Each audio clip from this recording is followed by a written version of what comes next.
Hey, hi, hello pals, and welcome to the first episode of the Unreviewed Crafts podcast, a new segment here on the peer-reviewed YouTube channel.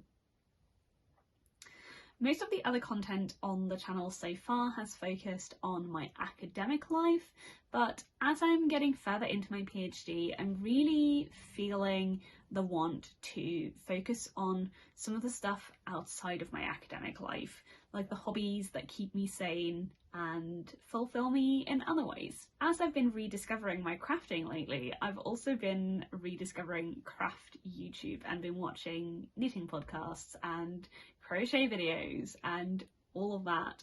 And I figured it was the perfect thing for me to get back into using YouTube as a sort of non-academic outlet. So while I don't want to set any sort of specific rules for what I'm going to be covering in this segment, I am thinking that I like the idea of the traditional knitting podcasts, going through every month or maybe every quarter, depending on how busy it is, what I've been working on, what I've finished, any upcoming plans, acquisitions, etc. So that is sort of my thinking. Crafting is something that's been a big part of my life always. I do like making things with my hands. I don't consider myself super creative, but a lot of crafting, especially stuff like knitting and crochet, while there's creativity involved, there's also a lot of recipe following, and I'm very good at recipe following. I learned to knit and sew in sort of primary school, and over the years I've picked those back up intermittently. I've also done sort of embroidery and that sort of thing, and in 2022 I learned to crochet for the first time. Other sort of relevant information, I guess, I live in the UK together with my fiance Phil, who's my husband-to-be in May, and our greyhound Artie. And while I live in the UK, I'm born and raised in Norway, and so obviously a lot of my knitting inspiration sort of comes from the Scandinavian side of things, because that's what I identify with. But to get started, let's start with what I'm wearing. This jumper, I think it's sort of early 2010s. I don't know what the yarn is, and I don't know when it was made, but it was made by my mum. I think for me. It might have been for her, but I think it was for me. And this might resurrect some memories of the early 2010s for any Norwegians that are watching, because it's a skapelgenser. And they were just everywhere, weren't they? And I do feel like they did bring knitting sort of back into popularity, at least in Norway. So yeah, very comfy, cozy, a little bit, like quite a bit oversized. But yeah, it's gorgeous, and it's very comfy, cozy. From the, I don't know what the focus is doing, my eyes aren't that good. From the fluff, I assume there's either some mohair or like a surrey alpaca sort of vibe. But as I said, I have no idea about the yarn. So yeah, that's what I'm wearing. And let's get on to my few finished objects. The first thing I finished just at the beginning of January. I started them in December. Is that the 1st of December? Maybe. I think this might have been a New Year's cast on. They are some socks. They are the Riley socks by the Crochet Project, and they are made in pickles and twist sock yarn in a one-of-a-kind colourway called Moody Blues, I think. They're a really great sock pattern. I really enjoyed it. It's got a very traditional heel flap and turn, which you don't see that much in crochet socks, I feel. It's got a very cute little stitch pattern, which I really enjoyed. And yeah, these are nearly dry from coming out of the wash. Not for blocking purposes, as I'm sure you can see, but I've just been wearing them a lot. So that is how they look.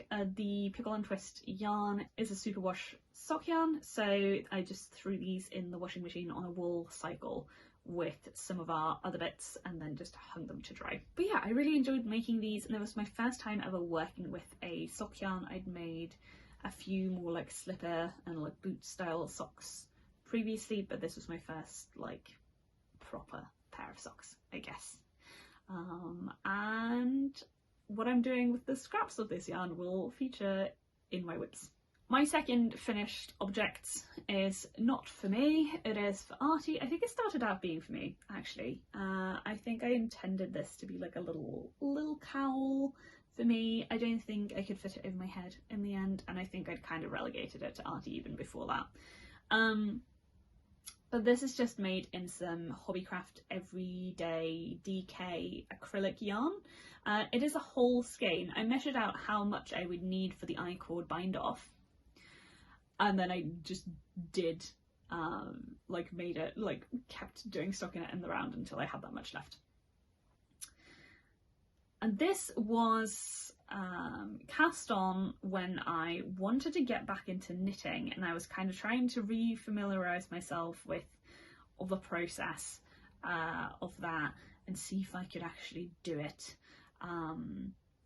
It was my first time using DPNs, so I was learning to do work in the round on DPNs, which I really enjoy. I really like DPNs now.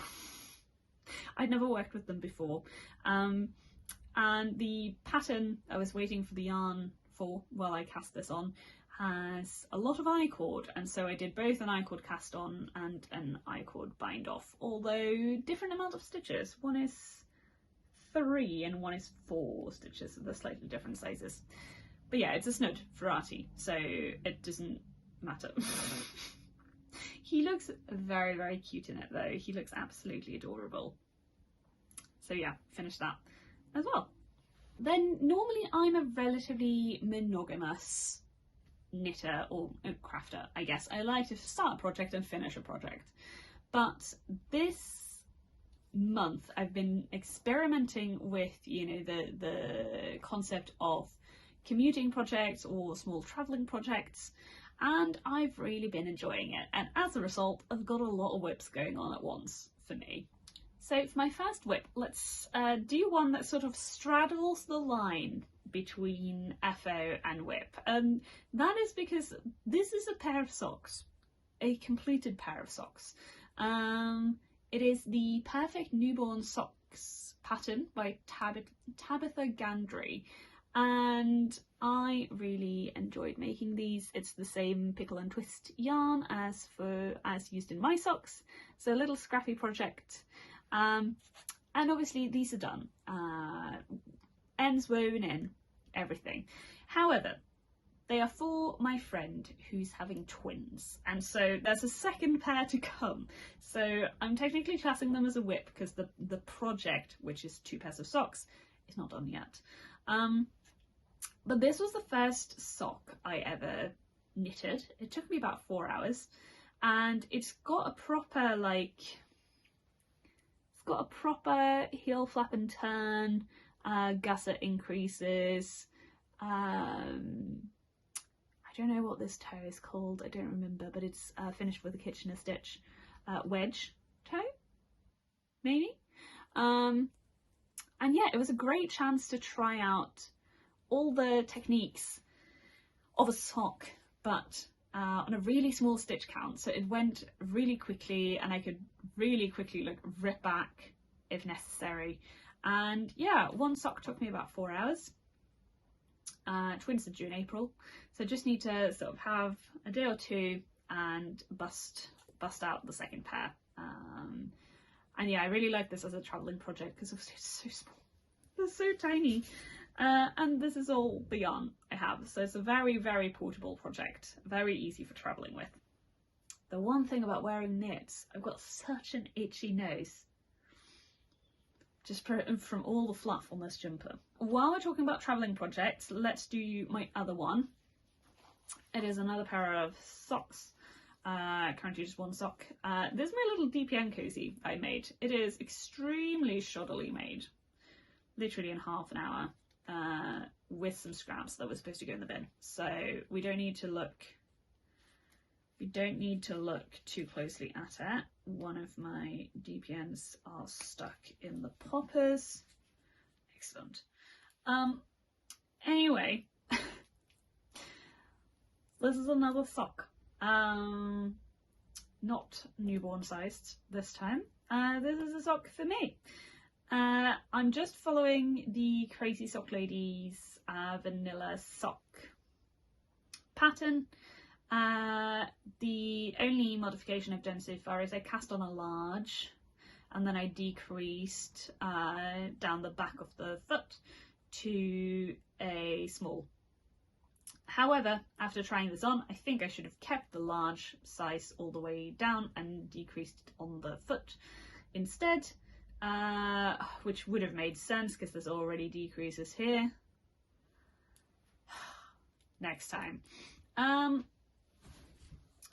Yeah, one of the things when you knit, you just like learn weird things about your body, I guess. I'm like, oh wow, I didn't realise my ankles were so disproportionate to my foot.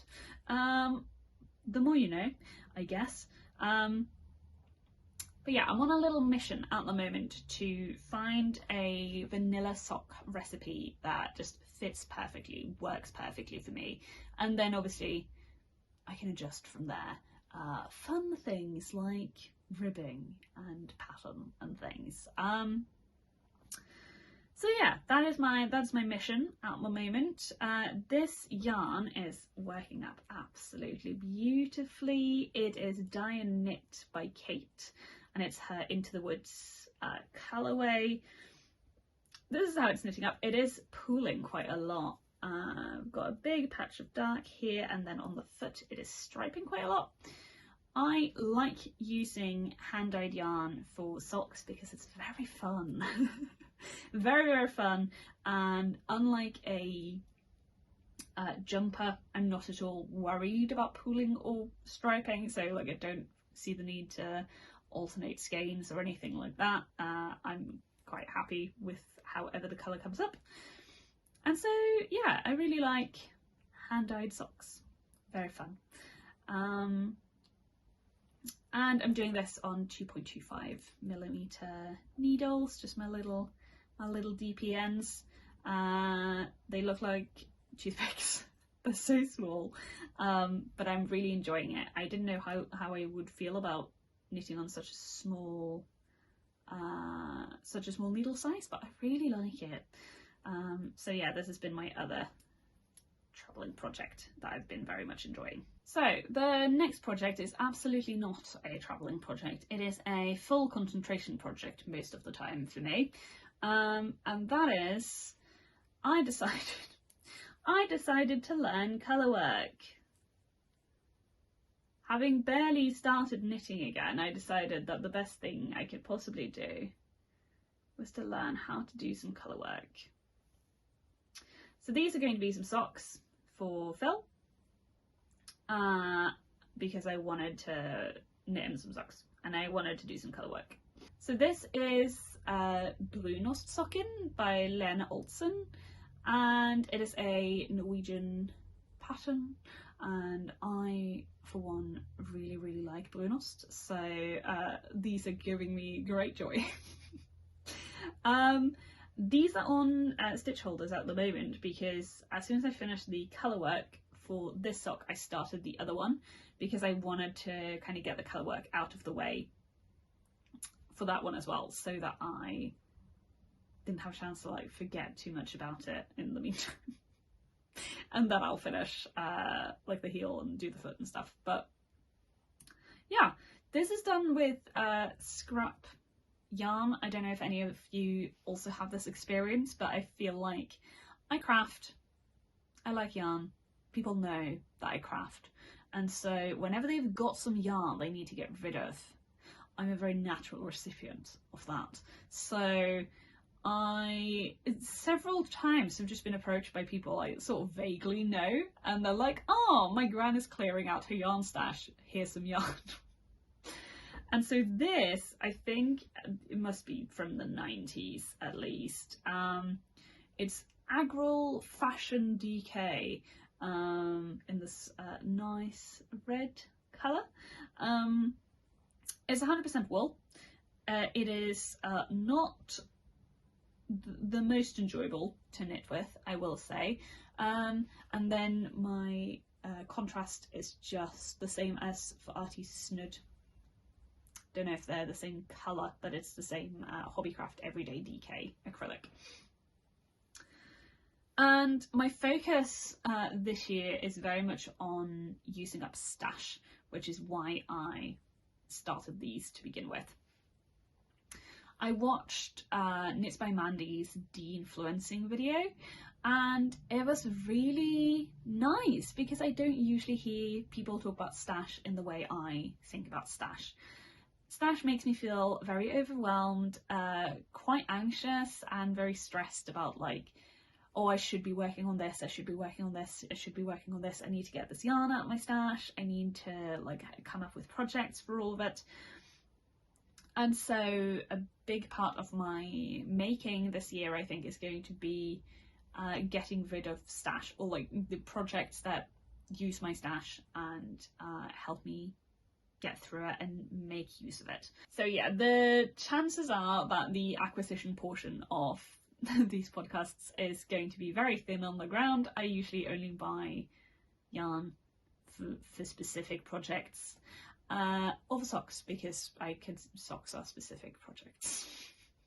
But yeah, these are going great. I am really enjoying the colour work. I find it really addictive. It's like, oh, let me just finish the round, or let me just finish another round. And yeah, it's fun. I'm definitely struggling with holding yarn, holding DPNs, all of that. Like, I'm still very much like getting into it. So I got one of those like yarn management rings, and that is helping a lot, making my life a lot easier. Then my final whip is in one of these Wool Warehouse organza bags. I really like that they send their orders in these because they're so good for like project bags. And this is like my big whip, I guess you could say. This is a cardigan, which you can't see very well because it's like a wrap style, so it just hangs a little bit. But this is the Ballerina Wrap top by 2 of Wands. Obviously, as I said, I'm making it into a cardigan, and I've made this up in Drops Cotton Merino in the colour Powder Pink. I literally just have the bottom of each sleeve left. It's currently like a mid forearm sort of sleeve, and it is just on hold because I'm waiting for my mum to come visit so I can try it on and make a decision on sleeve length. I'm undecided currently as to whether to just bind them off here. They're a straight sleeve, bind it off here with some I-cord bind off, or whether to make them full length balloon sleeves. And the reason I'm waiting for my mum to come for me to try it on is I'm going to be trying it on with my wedding dress. I'm getting married in May, and I wanted something to wear over my wedding dress in the evening when I inevitably get cold. And I also have been wanting a cardigan to wear with like sort of fit and flare style dresses, because that's mostly what I wear for like nicer occasions.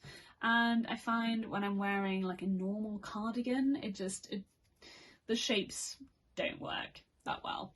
And so I'll put a picture in of what it is currently looking like over a dress.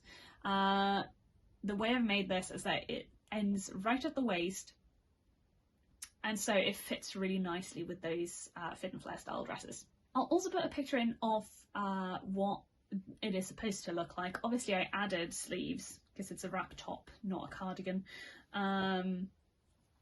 So I've added sleeves, but it is a raglan style construction, and then obviously you knit it flat because it's a cardigan, and you just increase for the front panels. I did modify the front panels slightly in that there's a few different rates of increases for the front, and I just stuck with the first one because since I'm making it as a cardigan, it doesn't need to wrap as far. Like I don't need as much coverage because I'm not planning on, wearing it without anything underneath. I also, since I wanted it to hit right at the waist and I'm quite short torsoed, I ended up shortening it by about 30 rows and it hits me perfectly. The pattern also comes with a I-cord tie, which I really like for the like wrap top look. But for this cardigan and for something I'm wanting for maybe a little bit more like fancy, like formal occasions, I'm instead just going to do a little pearl button, I think, for obviously one on the inside for the wrap piece on the inside to hook onto, one on the outside. I think I'm just going to do a crochet chain like button loop. So yeah, a few modifications, but the top is all like the same. And the way I knit this was I separated for the sleeves and then I finished the ball I was on the body, and then I did one ball of yarn on the sleeve, one ball of yarn on the other sleeve, and then finished the body, which I quite like because it feels a little bit less sleeve islandy. And as I said, I just have finishing the sleeves left. I've literally like done all the edging everywhere, done the I-cord, bind off on the body, woven in all the ends, everything. So it is just the sleeves and the buttons left to go. And I'm just waiting for my mum to come see it. So that was the last of my current whips. I'm making quite good progress on all of my projects, so there's not a huge amount left to do on any of them, which is nice. So I'm hoping to have all of them done by next time we do a podcast. And kind of due to that, I wanted to do a little plan section, like what am I planning on working on next? Very exciting. So the big project I've got coming up next is that Phil's gran actually asked me to make her a cardigan. She used to knit loads, she's so good at it, and she used to have a yarn shop, but she's just at the point now where she can't knit anymore due to her hands and stuff. So she's asked me to make her a cardigan. I haven't chosen a pattern yet or bought yarn for it yet, but that will be coming and I will be working on that, but no concrete plans yet. The other top that I'm planning on making is the Dawny sweater, recently published by Rebecca from the Career Bear podcast, and I'm obsessed with it. It's so pretty and I love the cables, and I would love to start making some textured pieces. I don't love stockinette in the round. That is not for me. So I am excited to make something that's not stockinette in the round. I don't mind it on DPNs. To an extent, that is fine. I like making socks, but for like jumper, no. So I'm going to be making the Dawny sweater at some point, I don't know when, with this yarn I've got. I've got much more of it in stash, and I think I'll only have to buy a little bit to be able to have a sweater quantity. It is Women's Institute Soft and Smooth, I think is what it's called. It's their Aran weight, and it is the cream colour. And I really like the idea of that for the Dawny. I think it should hit gauge pretty well, and I like the idea of doing that in a single thread rather than holding it with something like a mohair, because I like the stitch definition. I'm like, yeah, defined cables, nice. So I'm really excited to be making that. Again, don't know when that'll be, but I'm excited. And it'll use up so much of the yarn I've got in stash, so that'll be great. More stash yarn. I made a crochet jumper out of this Drops Flora last year, and I've got enough left to make a really pretty little lacy cabley pair of socks. This isn't a sock yarn, it is a wool alpaca mix, but I'm not particularly hard on my socks, and I don't plan on wearing them in boots and things just at home. And yeah, I haven't decided on a pattern yet, but something lacy and cabley. If you've got a cute sock pattern that you like that sort of fits that description, definitely let me know, because I think that would be really pretty in this yarn, and I'm very excited. And then my final planned project, again a little bit of a bigger one. I've got this Drops alpaca in the black that was bought for me by my mum years ago for me to make a black wool skirt. Said black wool skirt never happened. It got like a fair amount of length, but like it was just a lot, and I wasn't really enjoying knitting at the time. So that all got frogged years ago, and I've just got the yarn sitting in my stash. But when I saw the Sporty Knit Skirt by Handmade by Florence, I was like, this is going to be my black alpaca skirt, finally. And because it's ribbed, it's not 1 million miles of stockinette in the round. And that's what I want. I won't be doing the shorts because I plan on it being more of like an autumn winter skirt, so I'll wear it with tights. And that's something I've really been needing in my wardrobe. I've got a black like linen little skirt that I wear in the summer, but it feels wrong to wear in the winter. I know it isn't, like I know you can wear linen in the winter, but it's so firmly a summer skirt for me that I really want to make a skirt to wear in the winter. And I should have pretty much exactly the right amount of yarn for the pattern as well, which is great. And yeah, that'll be 3 lots of yarn out of my stash. I've got some more bits in my stash, a few more things which I've got ideas for, but that'll potentially far in the future because most of them are baby patterns. I don't have any babies or are expecting any babies, so those can sit in there until I, am at that stage in my life. And then I have some more yarns in stash that I am thinking of just donating because I don't think I have a plan for them. But yeah, that's going to be the end of this first episode. I hope you have enjoyed it. I know the world doesn't necessarily need another knitting podcast, but I'm hoping somebody's like me and feel like they've run out. Speaking of, if you know any other knitting podcasts that I should watch, definitely leave them in the comments, and also let me know what you guys are working on, because since I've gotten back into knitting, I just want to spend hours on Ravelry looking at cool patterns. So if you're working on something cool or you're planning on casting on something cool, definitely let me know in the comments. Like I said, I don't know quite what this podcast vibe is going to look like. I'm hoping maybe once a month or at least once a quarter. But obviously I am on Instagram and I am on Ravelry if you want to keep up on a more like real-time basis. And yeah, I would just love to build some community around this because I haven't got any knitting friends in real life. I've got one sort of half-interested crochet friend. And the closest I come to a knitting friend is my mum and my PhD supervisor. And I can't talk to them about knitting all the time. So definitely hit me up if you want to chat about knitting. And yeah, that's going to be it. If you want to make sure to catch the next episode, hit the subscribe button so that pops right into your subscription feed when it comes out.